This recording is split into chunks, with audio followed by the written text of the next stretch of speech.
Hello, everyone. But really appreciate all of you joining us today. My name is Olka Joshi Hansen.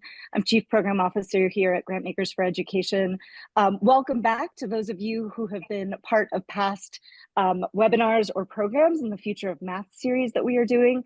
We're very excited to have an incredible panel today, which is going to be moderated by Dave Kung, formerly of the Dana Center, and engaged in a lot of global and national conversations around math to talk about the content that students need for the 21st century. So thank you to our panelists, and Dave, I will hand it off to you. Olga, thank you so much. It's great to see you here. It's great to see everybody on this call. Thanks for joining us again. If you've missed the previous previously on EdFunders deep dive into math, we have had some fantastic discussions. We had discussions in person in Atlanta at the conference. We talked about narratives that need disrupting within the mathematics community, especially things about like mathematics being just about algorithmic, getting to the right answer as fast as possible, and math being only for certain people. We've talked on the webinar series virtually about lots of the issues, including David Brassoud and Deborah Ball were on talking about the sort of the history of how we got here and how we ended up with an algebra, geometry, algebra 2 sandwich when it comes to high school math, and the sole focus that we have on geometry, which is a product of the Cold War, but is no longer serving us or our students very well. And Deborah Ball talking really eloquently about how teacher interactions can privilege some people and not others. We're excited to have you here. We are doing these all on meeting mode. We are not on webinar mode. This is very explicit. Like, we're hoping to engage you all. We'll start by everybody popping up the chat and tell us really quickly where you're coming at us from and how you're feeling today. Like, give me an adjective for how you're feeling today. I see some friendly faces in the room. Stephanie, I see you. It's good to see your face here. Josh and Ted, Catherine Leverance is here. Shakia, it was good to see you in DC a couple weeks ago. See lots of people. Go ahead and hit enter if you're with us, and tell us where you're coming from and how you're feeling today. Oh, and Stephanie, it is the beginning of your day. I just had lunch here on the East Coast. Uh, so welcome to the day, Ted in Phoenix. I think Phoenix pings between Pacific and Mountain Time. I think they're on Mountain Time right now, so it's not quite as early. Funny how you can do that while staying in the same place. Great to see everybody here. Hey Josh, it's nice to see you here. I'm glad you're coming. Um, Frustrating and encouragement. Like, I love that. Oh, we have somebody from Portland, Oregon. It's great to see everybody here.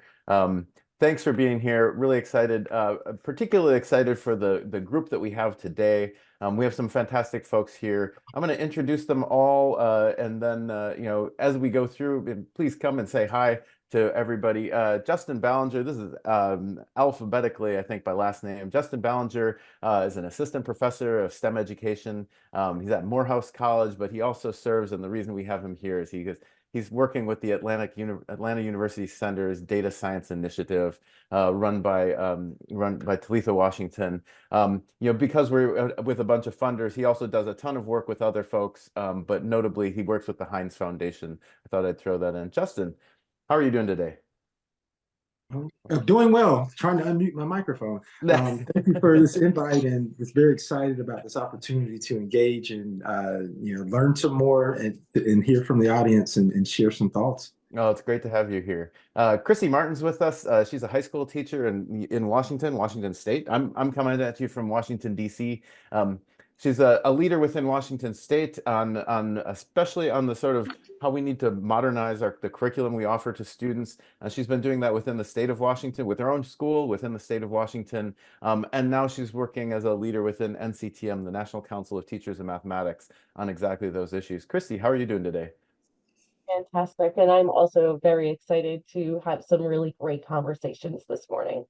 And Christy, we really appreciate, we know that for teachers, taking some time out is tough. It's tough on your students. It's particularly tough to find a sub these days. So we appreciate that. Thanks for joining us today. We have Ji Sun, a professor of psychology from Cal State LA. Among other things, she's working with Coursera, co-founder of Coursera. It's one of the handful of data science curricula out there, especially aimed at high school students. G and I were hanging out in London last week at the US-UK Math Symposium. It was great to see you in London, and it's great to see you here, G. Thanks for having me.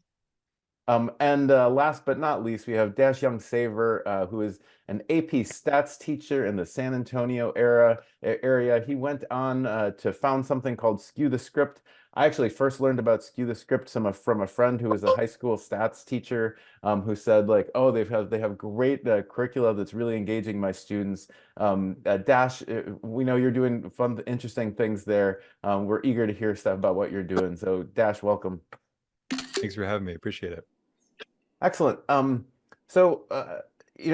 start with, I want to start by thinking about this in sort of two ways, because we simultaneously need to take the math that we're teaching, some of which is really important, not all of it, but some of it is really important, and we need to find ways to engage with students sort of more interactively and sort of leverage their interests to get them more interested in mathematics. But we also need to branch out from the mathematics that we have in place and do more newer mathematics that's more in line with the 21st century. So let's start with that first part, like the need to engage students around the mathematics that we have today.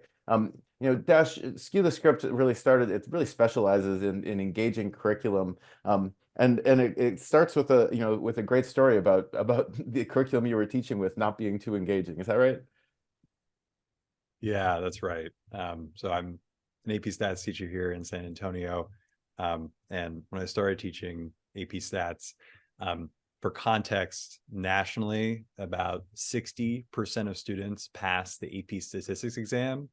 However, in the urban core of San Antonio, that pass rate traditionally has only been about 2% when I started teaching AP stats. So there was a big gap.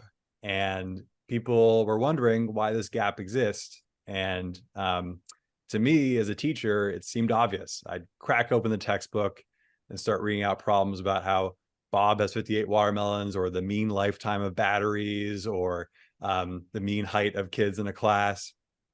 And my students were bored, and I didn't blame them. Most of my students were from low-income backgrounds, working a job outside of school, supporting their family. They had real complex, nuanced problems on their shoulders. And the problems I was giving them on my book were just contrived and often infantilizing. And so one day I decided to leave that behind and just ask students, what do y'all actually want to learn about? And they told me they want to learn about things like gerrymandering and food deserts, and also less serious things like online dating, sports, social media, more serious stuff, less serious stuff, but all relevant to them. And the 1 year that I went all in, every lesson relevant, bringing in relevant data sets and stuff students cared about, we got up to a 42% pass rate.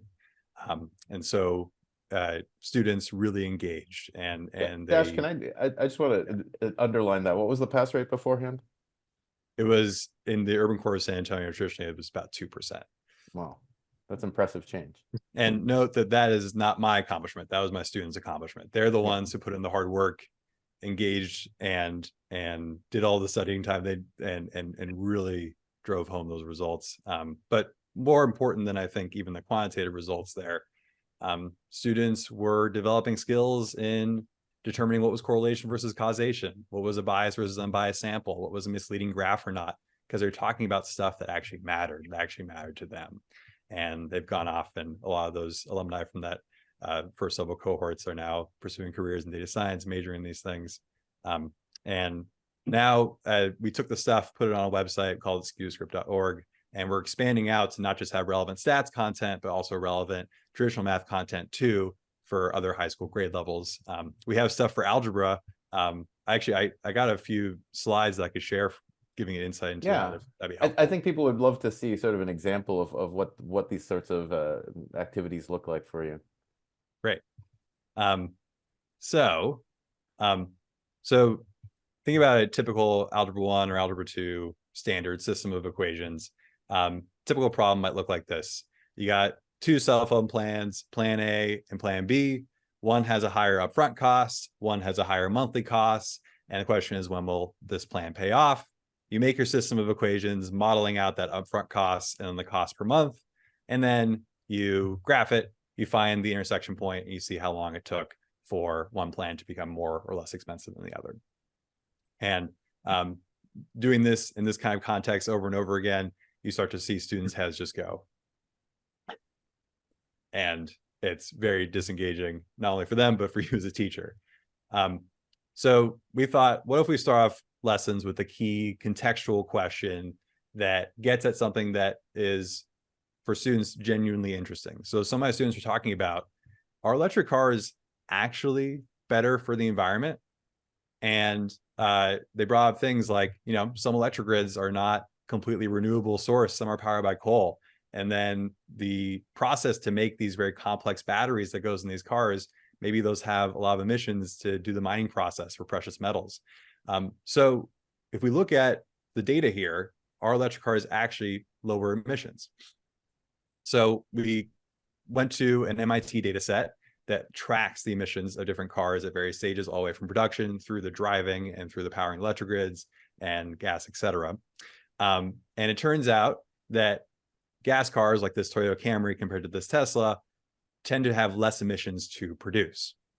But yearly, the electric car often will have less emissions to drive it, because even if it's not completely renewable to power your electric car, it tends to be better than burning gas directly out of the tailpipe. And so the question is, how much do you need to drive the electric car for actually to have lower emissions? You can make a system of equations, you can model it out. Typically, using medians here, just after the first year of driving, the Tesla is going to pay off relative to the Camry. Then you can do the same thing with the cost. Like, can you even afford an electric car? Electric cars tend to be more upfront, but gas is often cheaper than electricity. And so it's less per year. After 7 and a while years of driving, just before the 8th year, the Tesla might actually become less expensive. Then you do the same thing with other contexts. Is college actually worth the cost?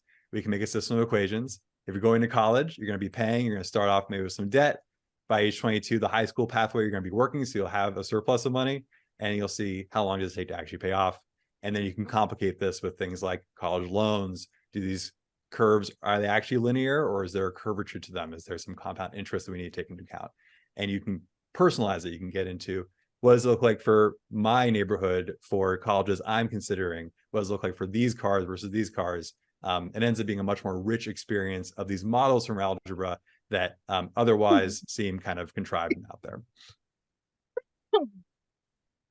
Dash, I love this, and I want to open this up to others on the call to ask you questions and things. But one of the things I've always loved, when we've chatted about this, is I think when you talk to most people who write curriculum, they're working from state standards. They like have to hit a particular standard, like find out where two quadratics intersect or whatever it is, and then they go looking for an application that that they could sort of fit into that. And you all have really switched that to like flip that around and started with the applications. Can you talk a little bit about that? Yeah, we use a standards last approach. Now, no one freak out. Doesn't mean we're ignoring standards, quite the opposite, actually. What we mean by that is we first start with asking students, what do you actually want to learn about? They give us context and questions about the world that they want to explore. And then we explore math related and data related to those topics that students want to learn about. And then we see what falls out. So in this case, gas versus electric, the system of equations fell out from there, because as we were exploring the data, we saw, oh, you can actually just kind of project these things over time. And that is a system of equations. And you end up getting this context where it's not fitting the context to the math. The math naturally, genuinely falls out of the context. And the math helps the student gain genuine insight into the problem at hand. Versus something where you're trying to make a system of equations lesson. Okay, what works with that? Well, maybe it's like flight paths of two planes. Well, that's 3-dimensional. I can't really do that. What if it's, okay, cell phone plans, let's go. And then you got to go, now for teachers, it's not going to be feasible to do a full year curriculum where you're doing the standards last and trying to come up with stuff that fits with that. You have to teach the standard tomorrow, and you got a 45-minute conference period to do that. But on the curriculum side, we do have the ability to explore a bunch of contexts, see what math falls out, throw out the things that didn't work and keep the stuff that does work, and then compile it all together in this nice package that is standards aligned at the end, and that does proceed very naturally in a scope and sequence. But the examples are not contrived, they are genuine. See, Dash and I have talked about this a long time, and we're actually scheduled to present at South by Southwest, because part of his standards last idea and part of what we really believe in too is that at the heart of it, like, you want students to get to the math and that to be like, oh my God, this is like what I needed, right? Like, the math should become the good part, but often like the math is the part like that's trying to be like hidden with all these like fake, chocolate coating or context coding on it, and it shouldn't be that way. It should be that when you get to the math, you're like, oh my God, I'm so glad I learned this part. And that's what I really love about Dash's approach. And, I think any good lesson, you actually see the storyline that's really clear that drives the math as like the good guy at the end. Gosh, what I also appreciate about this is kind of the messiness. It's multi-dimensional in the way that students really have to consider, like the electric car. I have a 4-mile drive to get to school. Like, is it really worth it for me? There's all these different little pieces that would change the individual. So there may not be one final answer to these problems because there's so many different considerations, and it's okay. It's okay to have a different answer because everyone's going to be unique in it, but it honors that as well. So very, very cool. I like that a lot. I love it. Thanks, Dustin, appreciate it. And I think you hit on it. If we can get students to do modeling with the math that they need to learn, not only are they going to learn that math deeper, they're going to feel empowered by that, and they're going to be able to use it. And just because there are multiple ways and multiple assumptions we can make about the things we're modeling doesn't mean it's wishy-washy.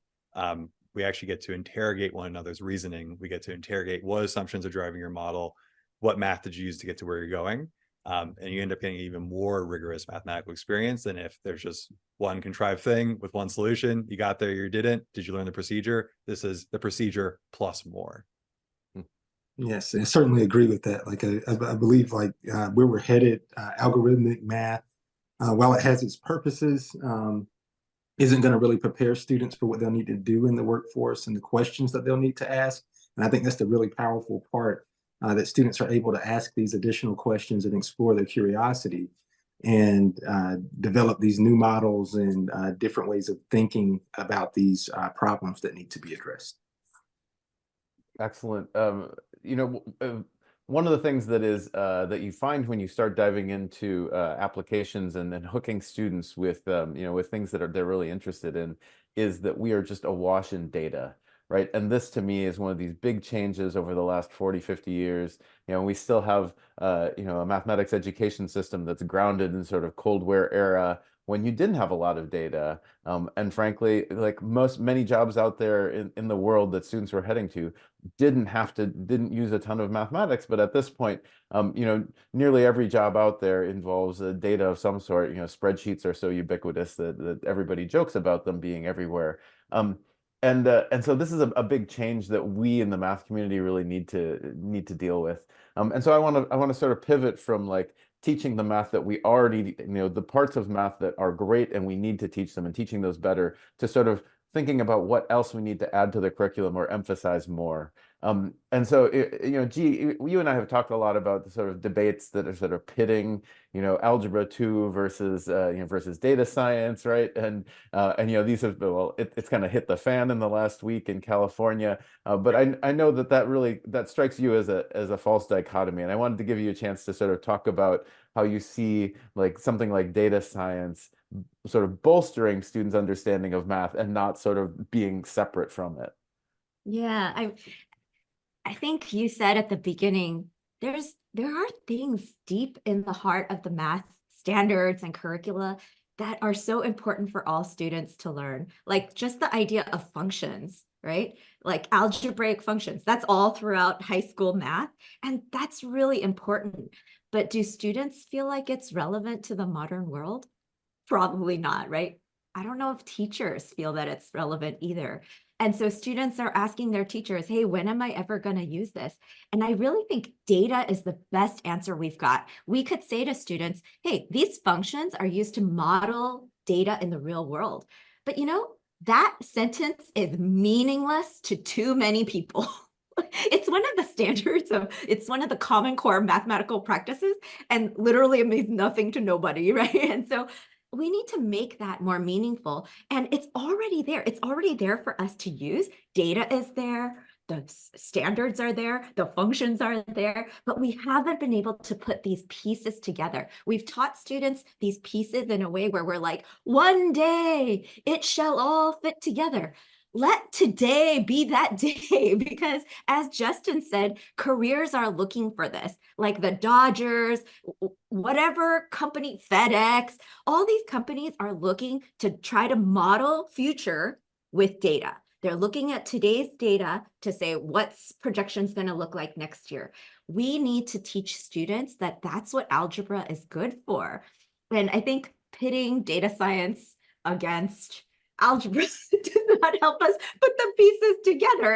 It's splitting it even farther apart. And I feel like one of the things that we've seen in course kata is, our data science and statistics curriculum is taught to fourth-year students who have had a lot of algebra, and they're starting to say things like, you know what? This is so obvious how math is relevant to all kinds of situations.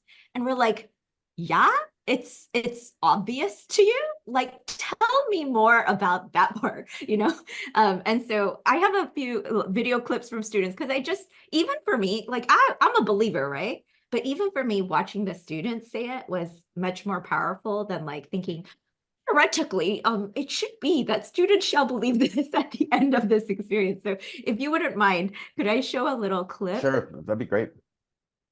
We love hearing from students. Yeah. I never had a good relationship with math. It was just something I really kind of try to avoid going on forth in my career. I really enjoyed that it's more than just numbers and formulas. It kind of has a story, like data frame kind of brings more than just numbers when you kind of study. And it's very fun when you kind of get to learn about things that you've never really considered before, and you kind of develop an open mind towards the world, and that there's so many possibilities. What I enjoy about data science is like being able to have different data frames to like analyze, and it's not always the same one. Like it could be about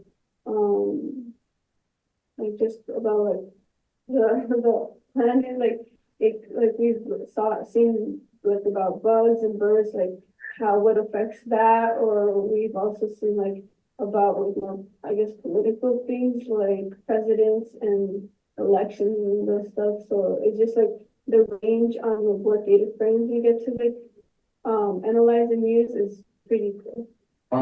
I like this because you could apply this to so many other things in the world. So like with math and geometry, algebra, and all that, some formulas and trying to build a building, probably have all that stuff. With data science, it can apply it to like way like a broader spectrum of things. So like you're trying to figure out what kind of music people like, what makes people like that kind of music, why that music is good, what's different about that kind of music compared to other kinds of music, stuff like that. Especially in businesses, I feel like you could apply this more in I don't know like a lot about business, but I feel like you could apply it in like whatever business you're trying to do compared to just like any other kind of math. Thanks very much for sharing the voices of students.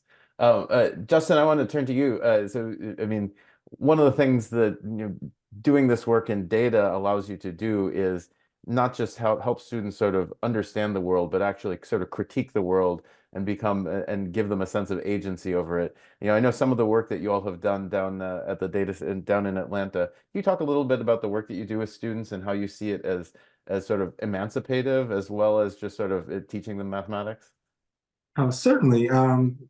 Again, I think students are critical thinkers, and we use this mantra of critical thinking and us wanting to teach critical thinking, but I think it's up to a point. So when students ask that question about, why do I need to know this and where am I going to use it, that is them engaging in critical thinking, and then we want to give them the answer. One day you'll use it. Just sit down and listen and go along with this.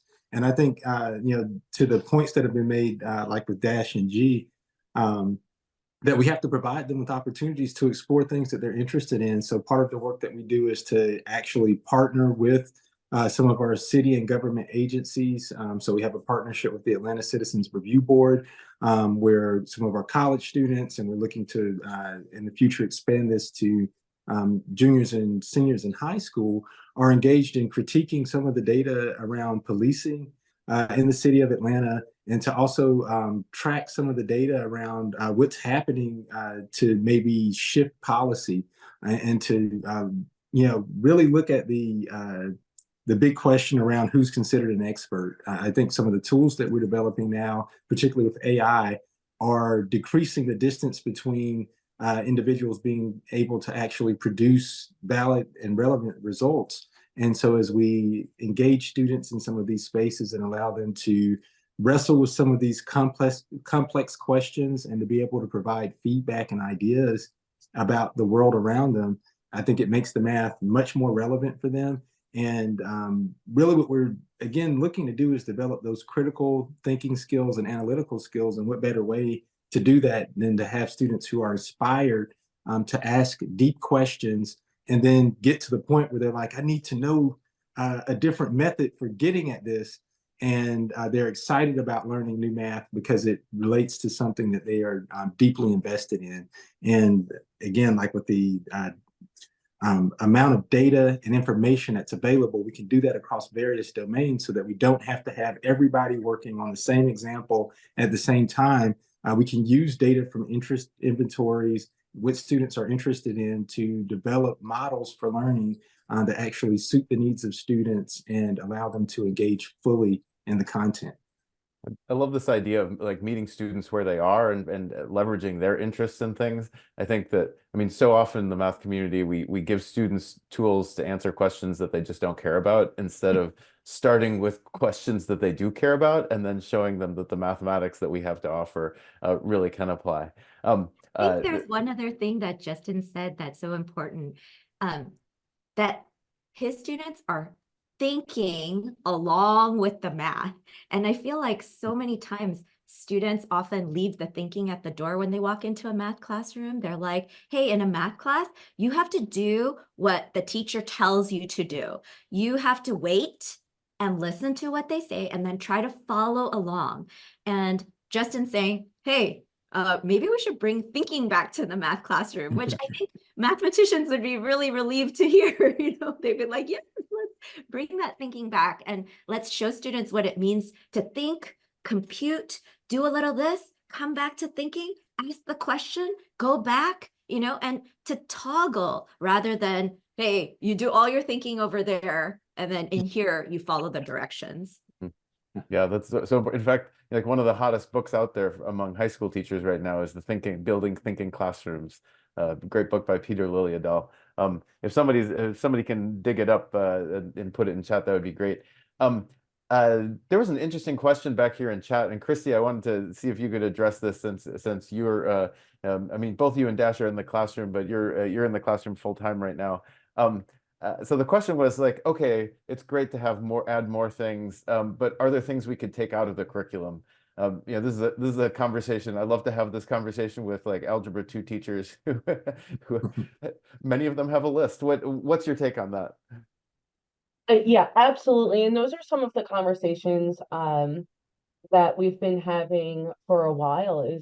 Is everything necessary? And absolutely not. It's not.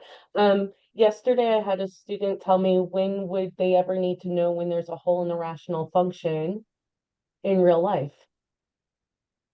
I didn't know how to answer the question because I don't know. Like, as an educator, I genuinely don't know. And I had to look it up and I still haven't found an answer. So yeah, there are things that are just really isn't necessary for all students, and I mean all students, to have these concepts and understand and have these procedures down and have those understandings. And I would argue that it's not all students are in a STEM pathway, and we have to honor that each child has a different post-secondary aspiration. And so the skills that we want students to have, we really need to take a critical look at what we have in our standards right now, because currently we have so many and there's no direction on what do you spend more time on, what do you spend less time on, what's important and what's not, and what are those pivotal understandings that students really need, all students need, in order to be successful. And then allowing them to have those explorations. And also with that critical thinking, we need to think about how are we putting data and statistics alongside of that algebra, the algebra and the geometric concepts, as has been discussed before, because unfortunately, stats will come at the end of a year and you might not make it, which is unfortunate. That's like the very common thing out there is even when you try to include stats, and we need to embed statistics and thinking about data, not just at the high school level, but all the way back to elementary school. But if those are the last sections in the textbook and teachers feel less comfortable with them, you can bet that those things will be jettisoned in instead of it and replaced by like testing, prepping for the state test or whatever it is. I'll never forget my first day of teaching AP Stats. I was trying to do a little diagnostic to see where students were at with stats. These are 11th and 12th grade students. I had a question on box plots on the diagnostic. About 10% of students got it right. And I was talking about like the quartiles and what the quartiles mean in a box plot. And that's like a 6th grade standard. But oftentimes we just don't get to it because it's not something that's tested on the end of year exams, and therefore it's not as covered, because there's other things that teachers absolutely need to cover to get their students ready for those exams. Yeah, that's so typical that's what gets cut. Christy, you bring up a really interesting point here, like mathematics that everyone needs versus mathematics that's sort of more specialized for particular people heading in particular directions. That's a conversation that's going on around the country. I think we talked about this on an earlier episode of this. So this idea that that everybody agrees that college students, different majors need different mathematics, and everybody kind of agrees that everybody needs to be together to through algebra at least. But then there's this sort of messy space in the high school space where at some point you have to branch and allow different students to take different math. And you have to be really careful, because if we do that branching without attending to things like equity, then we know what's going to happen. Like one pathway, like a path to calc, is going to be seen as a premium pathway, and other pathways are going to, be where under-resourced students and students who had, previous experiences and fewer opportunities get shuffled off. Can you talk a little bit, you've been in a lot of conversations with the National Council of Teachers in Mathematics. Can you talk a little bit about some of those conversations that you're having about the sort of messiness in this high school space and where where you think things are going? Yeah, and I think, as you mentioned, a lot of states are doing a lot of work with this. And every state is different based on what they need to do. But really what it comes down to is students should be taking mathematics for 4 years.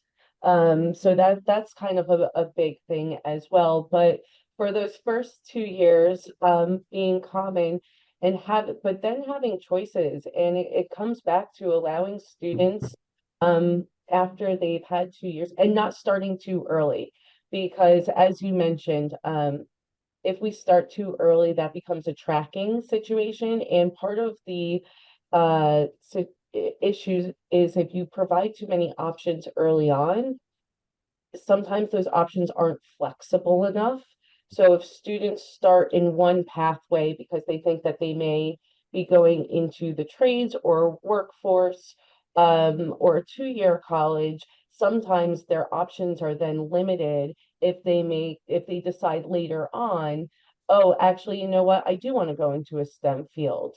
But now they don't have those requirements because they were put into the wrong pathway early on. And so part of that complexity is ensuring that all students, regardless of what the course options are still aligned with those students getting that necessary content. However, it's supporting them with the mathematics that's going to be most relevant to their aspirations and their high school and beyond plans. So really looking at how to open up options for our upperclassmen at the high school level is really those where those conversations are headed. And I think one important aspect of that is, getting maybe even thinking differently about how we engage with math. There's kind of this idea that you get to a certain level of math, and then like you've kind of gotten everything that you need to get where you're going, and you'll, not have to deal with math anymore again. Really training students on understanding how they learn and wrestle with some of these questions. And then for them to be trained in actually going after those answers. So like if you realize there are holes in how you're thinking about math with the number of tools that we have in terms of internet resources, AI, that we actually actively encourage students to explore and engage in some of these spaces independently, so that it's not, if I don't know something about statistics, I didn't get that from my teacher, and therefore I'm doomed to a life of never understanding statistics.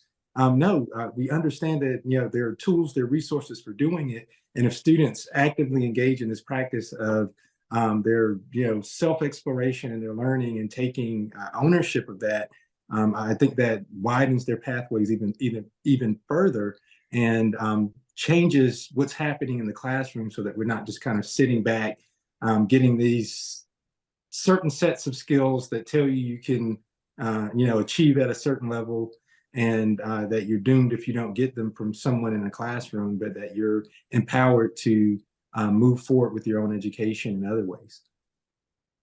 Yeah, Justin, I think that's so important, and it's a thread that I hear from all of you, that like this agency that students have, the sort of sense of self-efficacy, it can be really, you can really foster that by looking at topics that they're interested in and allowing them to explore these topics instead of just giving them fairly rote problems that they're not so interested in.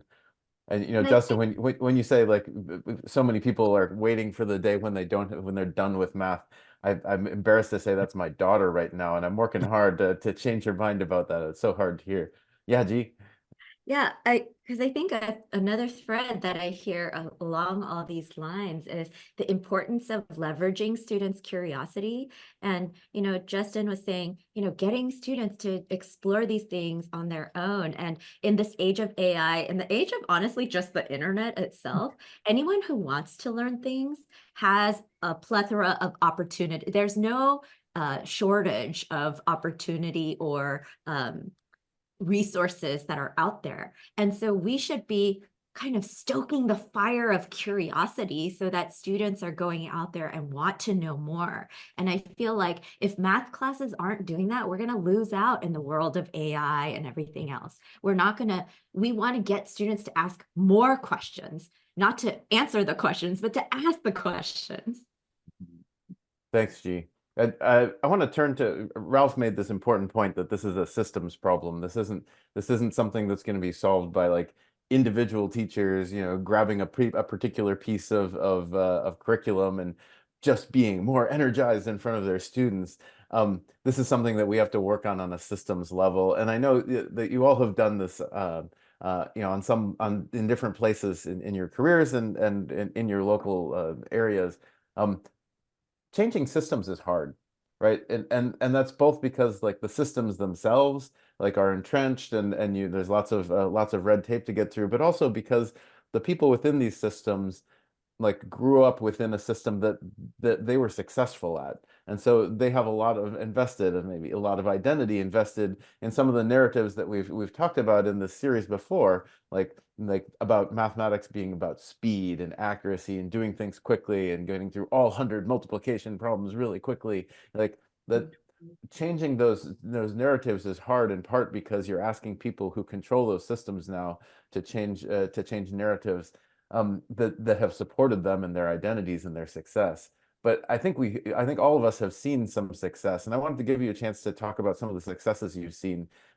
Especially things that you're like, you see something out there like, oh my gosh, like the world can be a better place, because otherwise it can get a little demoralizing. Gee, I know you've worked with lots of teachers. What have you seen out there that's energizing to you?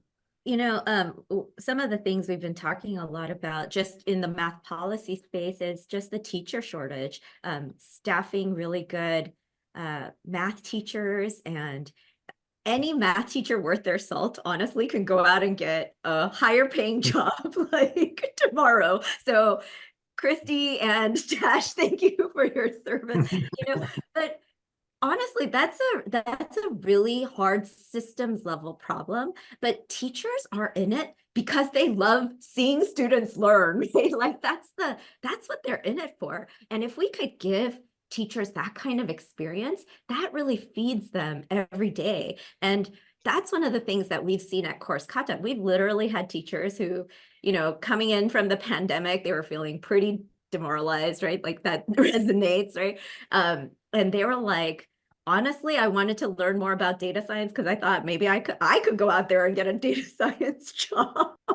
And we're like, you know what? That's a real temptation. And they started teaching with our materials, and they just felt so energized by teaching something that they felt mattered to their students. And they saw students who really felt kind of demoralized from mathematics getting re-energized and feeling like, is this what math could be? Is this what coding could be?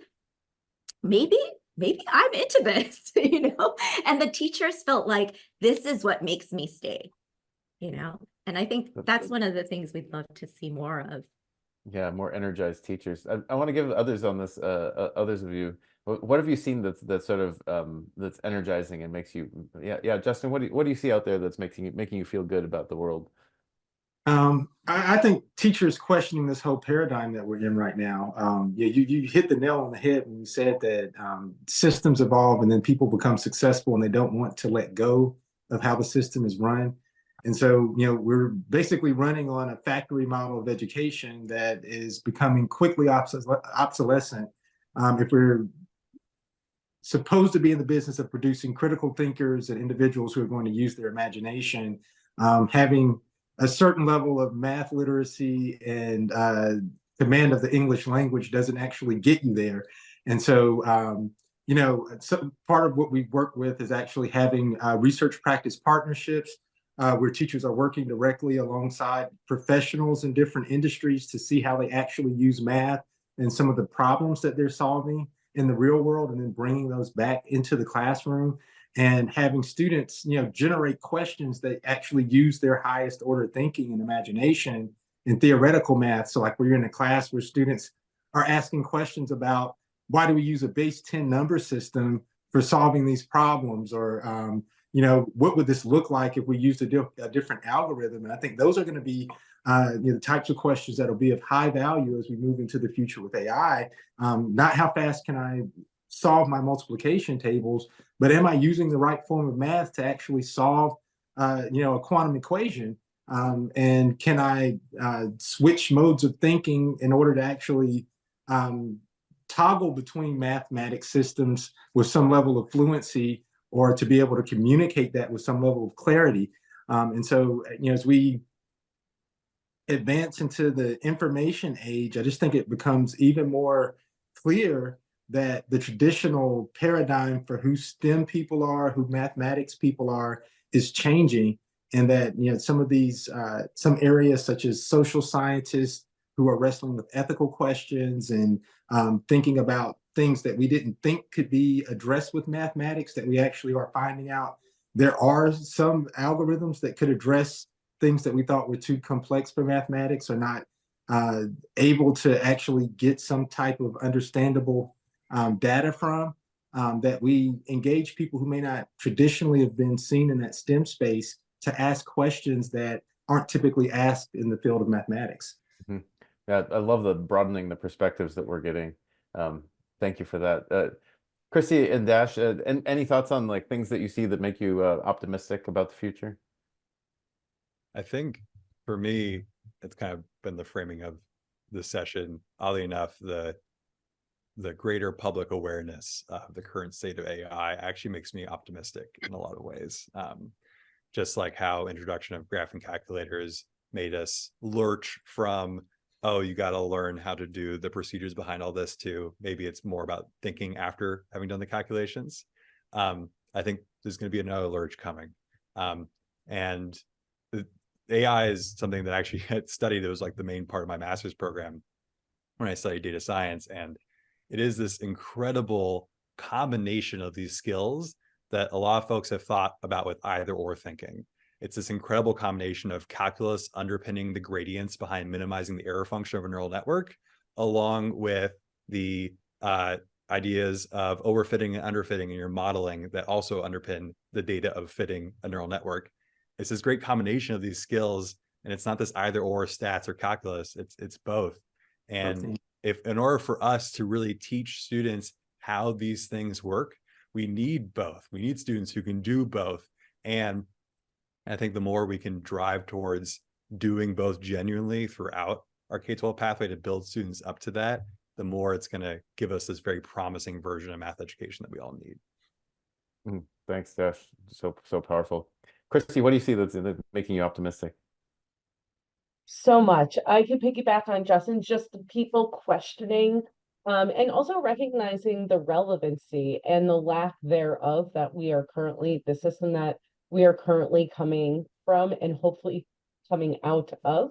And then also questioning some of those college admissions, like, really, you need Algebra 2 on a high school, like just questioning some of those permissions that we need, but then also having the ability to make changes is really important. And I know this hasn't been part of the conversation, but there's been conversations that I've had that there's a lot of people that rather have students leave their mathematics with sense-making skills, being able to problem solve, how do you persevere, and all of those practices are now being elevated alongside of the content as well. And I think that that's incredibly important for our younger generations to build the capacity for, so that they can be successful. That's such an important point, and I think it follows along with what Dash is saying. Like, we have to broaden our view of what we're valuing coming out of our classrooms, in part because these other things like self-efficacy and communication, those things are important, but in part because the stuff we were valuing is completely doable by machines at this point. And so if we don't start valuing other things, like, we will be obsolete, and so we need to move beyond that. And Nancy, I love your comment. So much of our curriculum has been obsolete for 20 years or maybe even more than that. We're going to turn it back over to the EdFunders folks in a second here. I do want to give all of you a chance. If there's one thing that you would love to see changed, we have a room full of folks who who spend their lives helping others change the world.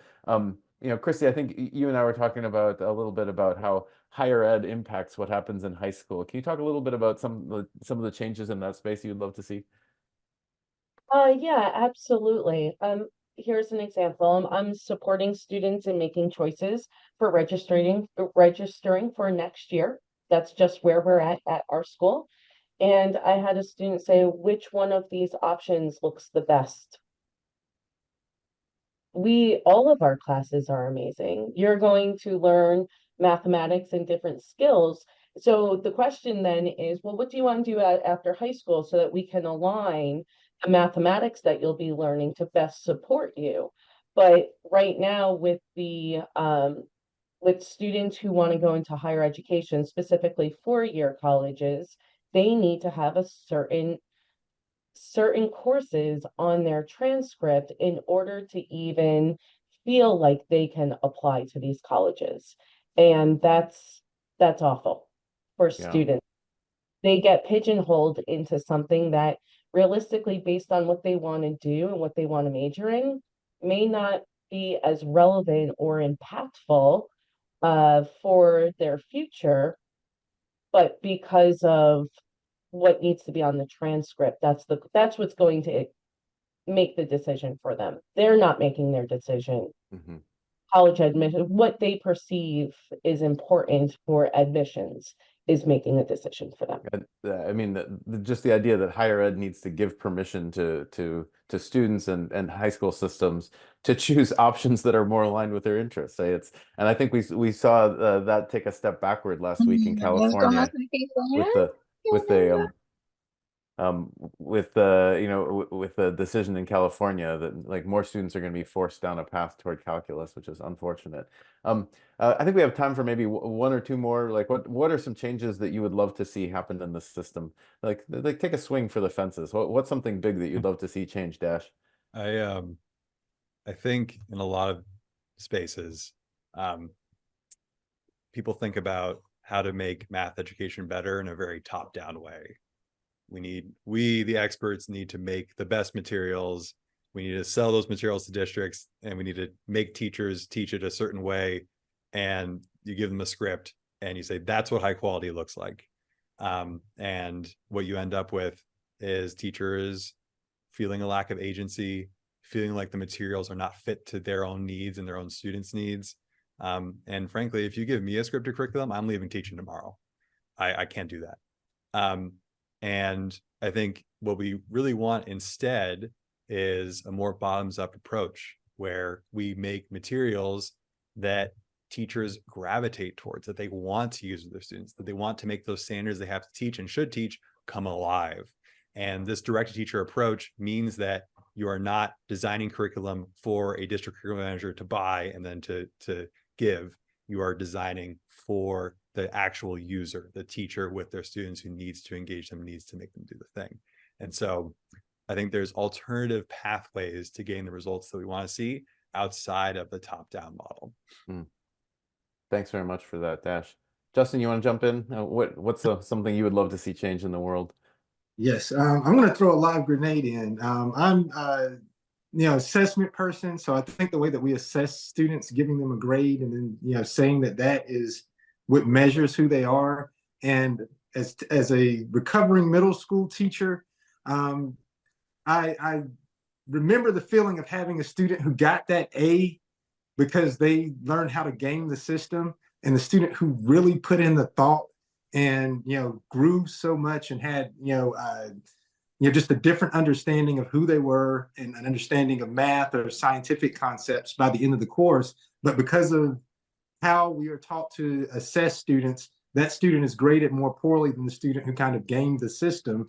And again, with the emergence of AI, gaming the system is going to be a less relevant skill for people. And so as we think about how we're assessing students, we now have the ability to look at what students' interests are, to look at skills where they may be weak and to maybe point more to those, and we don't have to have everyone on the same script at the same time doing the same thing always.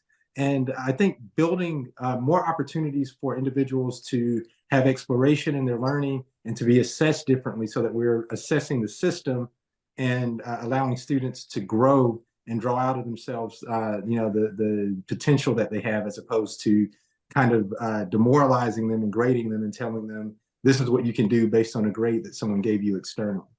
Oh, yeah, say it again, Justin. Louder for the folks in the back. Thank you so much. G, I'm sorry. I think we're going to run out of time for you to take a swing for the fences. G Sun's out there on social media. You can go find her, and maybe you can tell us there, like, what if you could change one thing about the math education world, what would it be? Really appreciate all of your time. Everybody in the room, if you could help me and thank the panelists today for their wonderful insights on what we need in the mathematics education space, especially broadening the content that we have. Thank you all so much for a wonderful time. Yay. Just great to spend time with you here. And Olka, I'll turn it back over to you. And Stephanie's coming on screen. Hey, Stephanie. Hi, Dave. Thank you so much. Just want to echo that appreciation. One, for everybody who joined us on the call, for the levels of engagement in the chat. Another round of appreciation for all of our expert speakers. We just really appreciate your perspectives and your expertise. Just wanted to close with a couple of quick announcements, but also just wanted to raise for folks, if you're interested in continuing this conversation about the future of math, we're going to be holding a couple of more conversations facilitated by Dave. So please join us and be on the lookout for that. We're just going to put up a couple quick slides to close out for the afternoon. The video from today's session will be available in about a week on our website and on our YouTube page. There are some QR codes there that you can follow to stay connected to EdFunders. And we also just wanted to let folks know about some upcoming programming we have in the coming weeks and months. So there are some sessions on idea exchange sponsored by the OST Impact Group around conference proposals. The Equity Storytelling Fellowship information session will be in mid-March. And we're also hosting a study tour in Philadelphia on playful learning and creating playful learning cities. And lastly, we're excited to announce that we are now accepting session proposals for our annual conference in October in Minneapolis. So you can go to our website to learn more about that, specifically our conference page, which details next steps there. Thank you so much again, everybody, for joining us. We're right at the top of the hour, and we look forward to connecting with you again soon.